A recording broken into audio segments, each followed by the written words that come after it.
घट्टो घट्ट 9 स्टेटां दे किसान यूनियनां दे जथेबंदियां दे लीडर गए हुए ने।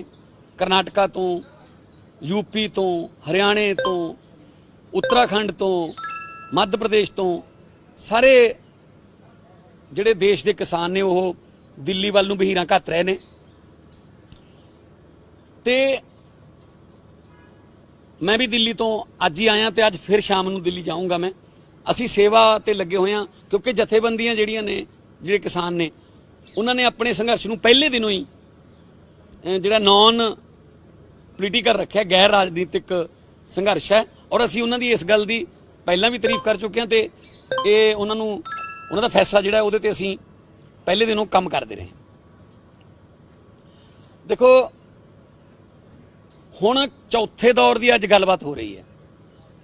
इन्ना लम्मा ये संघर्ष जिहड़ा है ये सेंटर गौरमेंट जिहड़ी है ये उहदी मैं कहूँगा उहदे हंकार करके, आकड़ करके ये इन्ना चिर जिहड़ा वो रुलना पै रहा किसानां नूं। अज भी ठंड दे विच मावां भैणां बच्चे बजुर्ग उत्थे जिहड़े चाहे वो टीकरी बार्डर है, सिंघू बार्डर है, चाहे वो जिहड़ा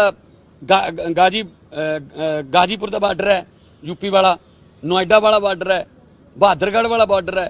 सो सारे बार्डरां ते जो मतलब संघर्ष की जिहड़ी दिख है ना वो बहुत ही सुकून देने वाली। इस गल तो नहीं कि उन्होंने कोई शौक है, वो इस गल तो कि अंदोलन जिहड़ा है वो किसानां दा है। अंदोलन किसी पार्टी का नहीं, अंदोलन किसी निजी व्यक्ति विशेष का नहीं हैगा। और आम आदमी पार्टी साडी भी जिहड़े वलंटीयर ने वो भी किसान ने, वो भी किसानां दे पुत्त भतीजे बन के गए हुए ने।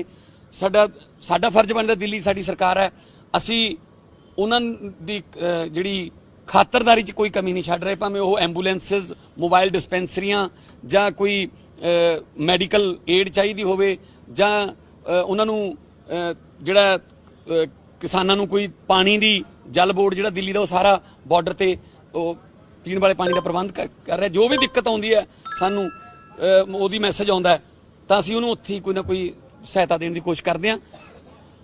अज कैप्टन साहब अमित शाह नूं मिले ने, देश के गृह मंत्री नूं लगभग 35 मिनट की मीटिंग हुई है।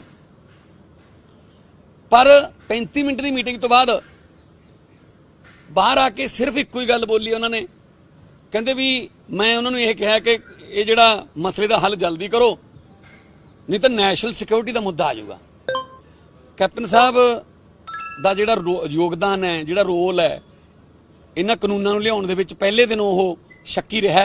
भावें वो हाई पावर कमेटी दे विच इन्हां वल्लों हाँ कहना, सहमति देनी, भावें वो कान सिंह पन्नू होरां दी रिपोर्ट नूं अणगौलियां करना, भावें वो बाद दे विच जिहड़ा ट्रेनां ते ट्रैकां ते बैठे किसानां नूं कहना कि तुसीं परां हो जाओ।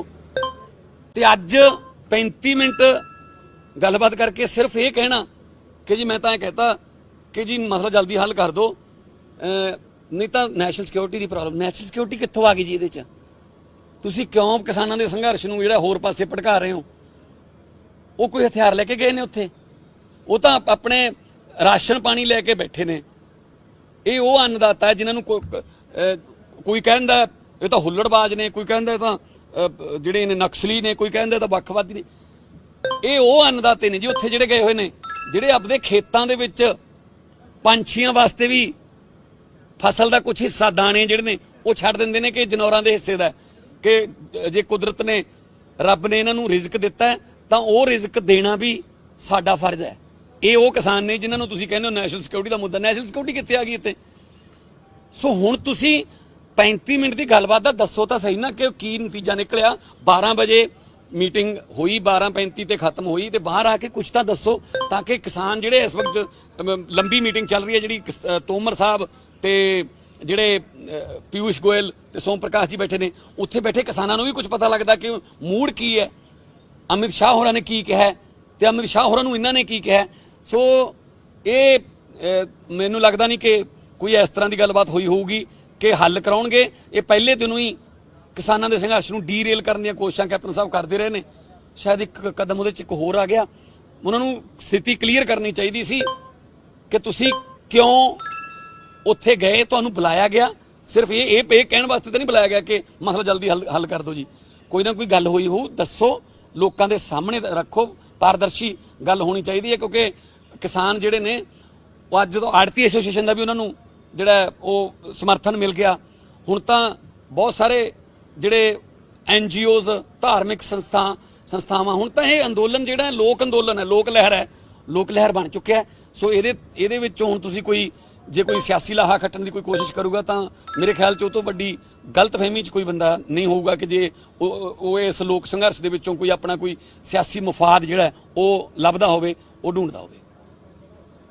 ਤੁਹਾਨੂੰ ਕੀ ਲੱਗਦਾ ਜਿਸ ਤਰ੍ਹਾਂ ਨਾਲ ਆਮ ਆਦਮੀ ਪਾਰਟੀ ਪਹਿਲਾਂ ਕਹਿੰਦੀ ਨਜ਼ਰ ਆ ਰਹੀ ਸੀ ਕਿ ਕਾਂਗਰਸ ਕੈਪਟਨ ਅਮਰਿੰਦਰ ਸਿੰਘ ਔਰ ਜਿਹੜੇ BJP ਦੀ ਸੈਂਟਰਲ ਲੀਡਰਸ਼ਿਪ ਹੈ ਉਹ ਰਲੀ ਮਿਲੀ ਭਗਤ ਕਰਕੇ ਕੋਈ ਇਹੋ ਜਿਹੀ ਗੇਮ ਖੇਡ ਰਹੇ ਨੇ ਕਿ ਇਸ ਕਿਸਾਨ ਅੰਦੋਲਨ ਨੂੰ ਕਮਜ਼ੋਰ ਕੀਤਾ ਜਾਏ। ਅੱਜ ਦੀ ਮੀਟਿੰਗ ਵੀ ਤੁਹਾਨੂੰ ਲੱਗਦਾ ਹੈ ਕਿ ਬਿਲਕੁਲ ਉਹੀ ਹੈ। ਇਹ ਤਾਂ ਦੇਖੋ ਕੈਪਟਨ ਸਾਹਿਬ ਤਾਂ ਬਹੁਤ ਜਿੰਨੀ ਵਾਰੀ ਵੀ ਉਹਨਾਂ ਨੇ ਕੋਈ ਕਾਨੂੰਨ ਲਿਆਂਦਾ, ਕੈਪਟਨ ਸਾਹਿਬ ਨੇ ਤਾਂ ਉਹਨਾਂ ਨੂੰ ਹਾਂ ਮਨਾ ਕੀਤਾ ਹੀ ਨਹੀਂਗਾ। ਤੋ ਅੱਜ ਵੀ ਮੀਟਿੰਗ ਦੇ ਵਿੱਚ ਕੀ ਹੋਇਆ ਦੱਸੋ ਤਾਂ ਸਹੀ ਨਾ। ਕੀ ਤੁਸੀਂ ਮਤਲਬ ਇਹ ਦੱਸਿਆ ਕਿ ਪੰਜਾਬ ਜਿਹੜਾ ਉਹ ਲੀਡ ਕਰ ਰਿਹਾ, ਪੰਜਾਬ ਦਾ ਮੰਡੀਕਰਨ ਸਿਸਟਮ ਬਿਲਕੁਲ ਢਹਿ ਢੇਰੀ ਹੋ ਜਾਊਗਾ, ਪੰਜਾਬ ਅਗਰੇਰੀਅਨ ਸਟੇਟ ਹੈ, ਸਾਡੇ 90% ਧੰਦੇ ਜਿਹੜੇ ਨੇ ਉਹ ਖੇਤੀ ਨਾਲ ਜੁੜੇ ਹੋਏ ਨੇ। ਕੀ ਦੱਸਣ ਦੀ ਕੋਸ਼ਿਸ਼ ਕੀਤੀ ਹੈ? ਜਿਹੜਾ ਉਹ ਅੰਡਰ ਐਸਟੀਮੇਟ ਕਰਦੇ ਸੀ ਹੁਣ ਤੱਕ ਪੰਜਾਬ ਦੇ ਲੋਕਾਂ ਨੂੰ ਕਿ ਪਤਾ ਨਹੀਂ ਪੰਜਾਬ ਦਾ ਕਾਨੂੰਨ ਹੈ, ਪੰਜਾਬ ਦਾ ਕਾਨੂੰਨ ਹੈ। ਮੈਂ ਇਹ ਗੱਲ ਪਹਿਲਾਂ ਵੀ ਕਹੀ ਸੀ, ਅੱਜ ਤੁਹਾਡੇ ਸਾਹਮਣੇ ਵੀ ਕਹਿਣਾ, ਦਿੱਲੀ ਵੀ ਮੈਂ ਇਹ ਗੱਲ ਕਹੀ ਸੀ, ਮੀਡੀਆ ਆਇਆ ਸੀ ਮੇਰੇ ਕੋਲੇ ਕਿ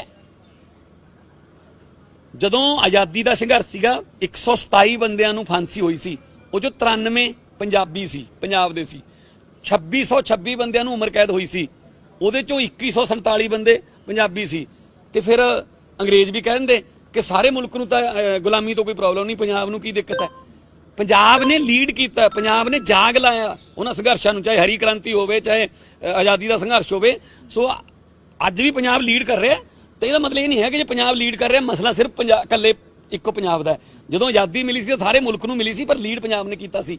ਤੇ ਇਸੇ ਤਰ੍ਹਾਂ ਇਹਨਾਂ ਕਾਨੂੰਨਾਂ ਤੋਂ ਜੇ ਆਜ਼ਾਦੀ ਮਿਲੂਗੀ ਤਾਂ ਸਾਰੇ ਮੁਲਕ ਦੇ ਕਿਸਾਨਾਂ ਨੂੰ ਮਿਲੂਗੀ, ਲੀਡ ਪੰਜਾਬ ਨੇ ਕੀਤਾ। ਸਮਰਥਨਾਂ ਦਾ ਸਿਲਸਿਲਾ ਜਾਰੀ ਹੈ। ਔਰ ਪ੍ਰਕਾਸ਼ ਸਿੰਘ ਬਾਦਲ ਦੀ ਗੱਲ ਕਰੀਏ, ਸੁਖਦੇਵ ਸਿੰਘ ਢੀਂਡਸਾ ਦੀ ਗੱਲ ਕਰੀਏ, ਪਦਮ ਵਿਭੂਸ਼ਣ ਸਨਮਾਨ ਜਿਹੜੇ ਨੇ ਵਾਪਸ ਕਰ ਰਹੇ ਨੇ। ਖਿਡਾਰੀ ਵੀ ਕਿਹਾ ਜਾ ਰਿਹਾ ਕਿ ਖਿਡਾਰੀ ਵੀ 5 ਤਰੀਕ ਨੂੰ ਆਪਣੇ ਜਿਹੜੇ ਸਨਮਾਨ ਉਹਨਾਂ ਨੂੰ ਸੈਂਟਰ ਤੋਂ ਮਿਲੇ ਹੋਏ ਸੀ ਉਹ ਸਨਮਾਨ ਵਾਪਸ ਕਰ ਦੇਣਗੇ।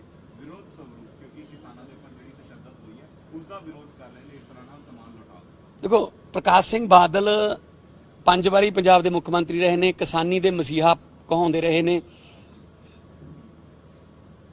ਉਹਨਾਂ ਨੇ ਜਿਹੜਾ ਪਦਮ ਵਿਭੂਸ਼ਣ ਅਵਾਰਡ ਵਾਪਸ ਕਰਨ ਦਾ ਅੱਜ ਫੈਸਲਾ ਲਿਆ, ਮੇਰੇ ਖਿਆਲ 'ਚ ਜਦੋਂ ਉਹ NDA ਦਾ ਹਿੱਸਾ ਸੀ, NDA ਦੇ ਵਿੱਚ ਸੀਨੀਅਰ ਮੋਸਟ ਜਿਹੜੇ ਪ੍ਰਕਾਸ਼ ਸਿੰਘ ਬਾਦਲ ਸੀ, ਉਹਨਾਂ ਦੀ ਗੱਲ ਨੂੰ ਕੋਈ ਟਾਲ ਨਹੀਂ ਸਕਦਾ ਸੀ। ਅਵਾਰਡ ਵਾਪਸ ਕਰਨ ਦੀ ਬਜਾਏ ਜੇ ਕਿਤੇ ਕਾਨੂੰਨ ਵਾਪਸ ਕਰਾਉਣ ਵਾਲੇ ਪਾਸੇ ਉਸ ਵੇਲੇ ਚਲੇ ਜਾਂਦੇ ਤਾਂ ਸ਼ਾਇਦ ਆਹ ਦਿਨ ਦੇਖਣੇ ਨਾ ਪੈਂਦੇ। ਜਦੋਂ ਆਰਡੀਨੈਂਸ ਆਇਆ ਸੀਗਾ 5 ਜੂਨ ਨੂੰ, ਤਾਂ ਉਹਨਾਂ ਦੀ ਜਿਹੜੀ ਨੂੰਹ ਰਾਣੀ ਹਰਸਿਮਰਤ ਕੌਰ ਉੱਥੇ ਵਿੱਚ ਮੌਜੂਦ ਸੀ, ਉਹਨਾਂ ਨੇ ਆ ਕੇ ਦੱਸਿਆ ਹੀ ਹੋਣਾ ਕਿ ਆਹ ਫੈਸਲਾ ਹੋ ਰਿਹਾ। ਤਾਂ ਉਦੋਂ ਤਾਂ 2.5 ਮਹੀਨੇ ਸਾਰਾ ਟੱਬਰ ਤਾਰੀਫਾਂ ਕਰੀ ਗਿਆ।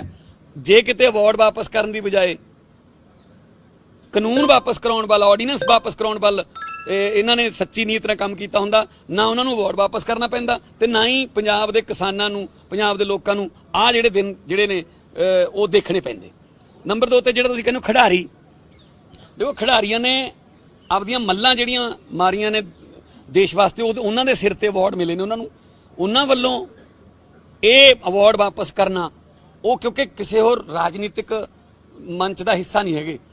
ਇਹ ਸਿੰਬੋਲਿਕ ਮੈਸੇਜ ਅੱਛਾ ਹੈ ਕਿ ਭਾਈ ਜੇ ਸਾਨੂੰ ਕੋਈ ਮਾਨ ਸਨਮਾਨ ਮਿਲਿਆ ਤਾਂ ਪੰਜਾਬ ਦੀ ਧਰਤੀ ਦੀ ਰੋਟੀ ਖਾ ਕੇ, ਪੰਜਾਬ ਦੀ ਧਰਤੀ ਦਾ ਅਨਾਜ ਖਾ ਕੇ, ਪਾਣੀ ਪੀ ਕੇ ਮਿਲਿਆ। ਤੇ ਅੱਜ ਜੇ ਪੰਜਾਬ ਦੀ ਧਰਤੀ ਜਿਹੜੀ ਹੈ ਉਹ ਗਹਿਣੇ ਕਰਨ ਲੱਗੇ ਹੋ ਤੁਸੀਂ ਕਾਨੂੰਨ ਲਿਆ ਕੇ ਕਾਲੇ, ਤਾਂ ਅਸੀਂ ਪੰਜਾਬ ਦੇ ਲੋਕਾਂ ਦਾ ਸਾਥ ਦੇਵਾਂਗੇ। ਇਹ ਵੈਲਕਮ ਸਟੈਪ ਹੈ ਜੀ।